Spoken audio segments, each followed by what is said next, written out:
North Korea అధ్యక్షుడు మనకు తెలుసు, కిమ్ జాంగ్ ఉన్. ఆయన వారసులు ఎవరు అని చెప్పి చాలా చర్చ జరుగుతుంది. అయితే రీసెంట్గా సౌత్ కొరియా ఇంటెలిజెన్స్ ఏజెన్సీ ఒకటి, నేషనల్ ఇంటెలిజెన్స్ సర్వీస్ ఒక నిర్ధారణకు వచ్చింది. ఈ విషయాన్ని సౌత్ కొరియాలోని లెజిస్లేచర్ కూడా చెప్పారంట. ముఖ్యంగా ఇంపార్టెంట్ లెజిస్లేటర్స్ కూడా తెలిసిందంట. ఏదైతే కిమ్ జాంగ్ ఉన్ కూతురుందో ఆ అమ్మాయినే భవిష్యత్తులో నార్త్ కొరియా లీడర్గా చేయాలన్న ఉద్దేశం కిమ్కు ఉందంట.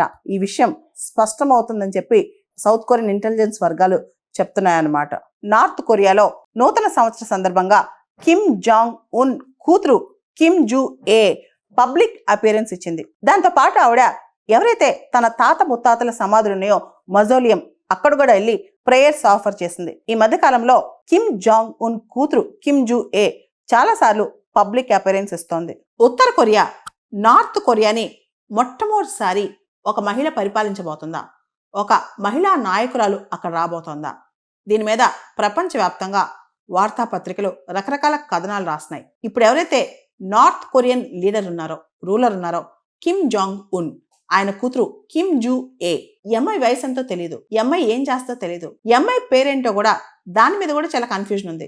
అయితే సౌత్ కొరియా ఇంటెలిజెన్స్ ఏజెన్సీస్ కథనాల ప్రకారం కొన్ని అంచనాలకు వస్తున్నాయి ప్రపంచవ్యాప్తంగా న్యూస్ రిపోర్ట్స్. కిమ్ తన కూతురిని రీసెంట్గా తనతో వెంట పెట్టుకుని చైనా యొక్క విక్టరీ డే పెరేడ్, జపాన్ లొంగిపోయిన డేట్ సెప్టెంబర్ 3వ తారీఖు 1945లో జపాన్ లొంగిపోయిన దాన్ని చైనా వాళ్ళు సెలబ్రేట్ చేస్తారు. వరల్డ్ వార్ 2లో జపాన్ లొంగిపోయిన డేట్ని చైనా వాళ్ళు 80th anniversary of victory day పెరేడ్ని చేశారు, మిలిటరీ పెరేడ్ని.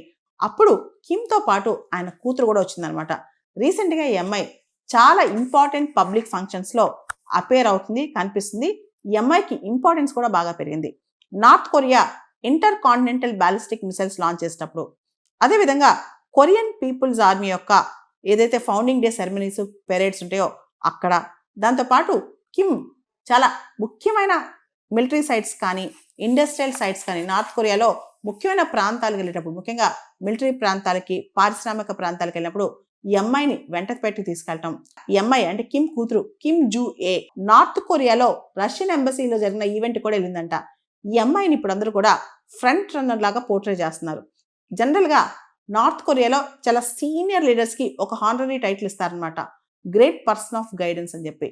ఇప్పుడు నార్త్ కొరియాలో ఈ అమ్మాయిని ఈ పేరుతో పిలుస్తున్నారంట. ఈ అమ్మాయిని గ్రేట్ డాటర్ అని చెప్పి, ఇలా రెస్పెక్టెడ్ డాటర్ అని చెప్పి కూడా ఈ అమ్మాయిని పిలుస్తున్నారనమాట. మనందరూ తెలుసు సౌత్ కొరియాకి నార్త్ కొరియాకి అస్సలు పడదు.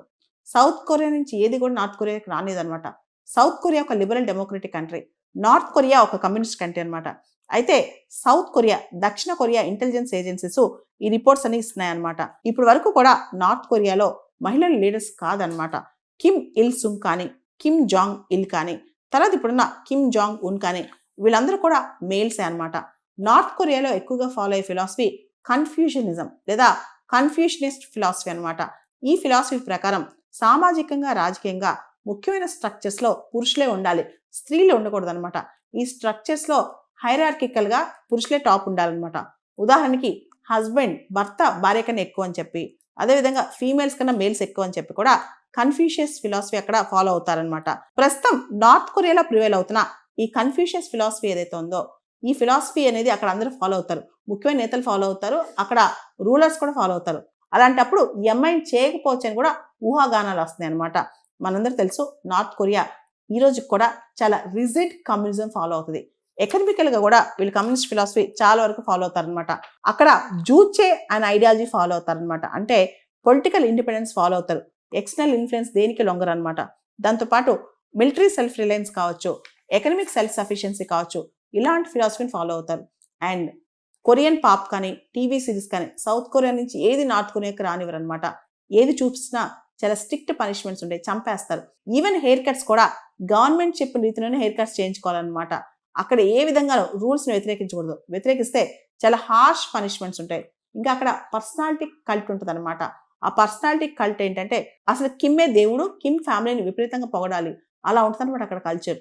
సో ఇటువంటి నార్త్ కొరియా నుంచి చాలా మంది పారిపోవాలని కూడా ట్రై చేస్తారు. పారిపోవాలని ట్రై చేసినా అక్కడ చంపేస్తారు అనమాట. సో ఇలాంటి నార్త్ కొరియాలో ఒక ఆడపిల్లని అధ్యక్షుడిగా చేస్తారా? నార్త్ కొరియాని ఒక అమ్మాయి ఏలబోతుందా? కిమ్ జూ ఏ ఎవరు అనే దాని మీద ఇప్పుడు అంతర్జాతీయంగా చర్చ జరుగుతోంది.